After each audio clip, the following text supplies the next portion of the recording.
All right, guys, today we're going to extend our understanding of the Pythagorean theorem with a couple things. First, I want to talk to you about Pythagorean triples.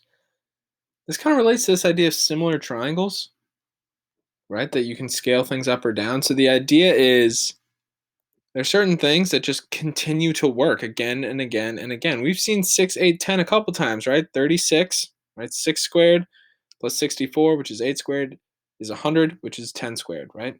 So this scale factor, or this right, you could take 3, 4, 5, and whatever x is your scale factor. Either double all of it, multiply by 10, 100, whatever. So 3, 4, 5, 5, 12, 13, 8, 15, 17, 7, 24, 25. And if you're thinking, so do you need me to memorize this, Mr. Card? No, I'm not going to make you memorize this. However, becoming acquainted with these things, it makes your life easier, right? To be able to say, when you're in a situation where it says 9, 12, and x, and you go, wait, 9, 12, those are both divisible by 3, and I'll get 3, 4. So the next piece has to be 5, but everything's been scaled up by a factor of 3, so I'll triple it, and I'll get 15. Right? So you could solve any one of these problems with the Pythagorean theorem without knowing all the triples. I'm just saying the more often you see them, you'll go, all right, I've seen this more than once. And I think I know how to fill in the blanks here. All right, the next thing that we're going to talk about, the major focus of this video, is the converse of the Pythagorean theorem. So I say here, can you remind me what it means to be a converse? A converse is taking the logic of a theorem and working backwards.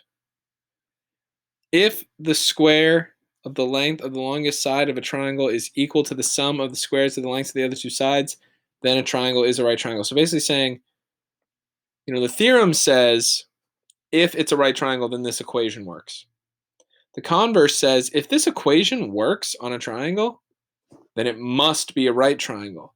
So if that's not going to work, if it's not equal, then what does that tell us? That it's not a right triangle. So typically we do this activity. I cut out all these pieces of paper into triangles, like dozens of triangles, and everybody gets their own. And I give you this worksheet, and it's your job to say, okay, what's the A, B, and C? Remember, the C is going to be the largest side. The other two we're going to call the legs. And there's only 3 options. Either you do your A squared and B squared, and it's equal to your C squared, or your A squared and B squared is less than your C squared, or your A squared and B squared are greater than your C squared. And then you have to take your triangle and tape it up around the room in the category of, is that acute, obtuse, or right? And so we're able to make this generalization right here.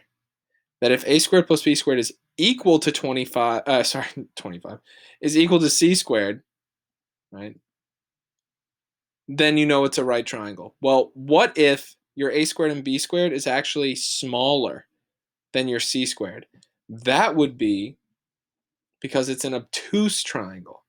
And if your a squared plus b squared is actually greater, it's larger than the c squared, that's how you know it's an acute triangle. Right? So this is the type of video that's pretty short because I just wanted to sort of establish this converse and this concept. In class, it's more of a discovery. It's more of, I don't really reveal this part so quickly. We sort of figure it out on our own. So one of the many things we sort of lost from COVID. But hopefully this is helpful. There's now all types of problems you could look at, right? I can now say, is it right? Yes or no? So either, it works. Okay, 5 squared, 25. 6 squared, 36. Added together, 61. What's square root of 61 squared? 61. So they're equal to each other, so it's right. These ones not equal. And I can now say, more specifically, if it's not right, is it acute or is it obtuse? So if when you square 11 and 9 and add it together, it's larger than 181 squared, that's how you know it's acute. And if you were to add 11 squared and 9 squared and it be smaller than 181 squared, you would say that it is obtuse. And in this case, I'm able to say, well, 11 squared plus 9 squared, I'll leave like a blank because I'm unsure what the deal is going to be. 11 squared is 121 plus 81. Unaware of the relationship here, and I'm already going, oh, you know what? Oh, this is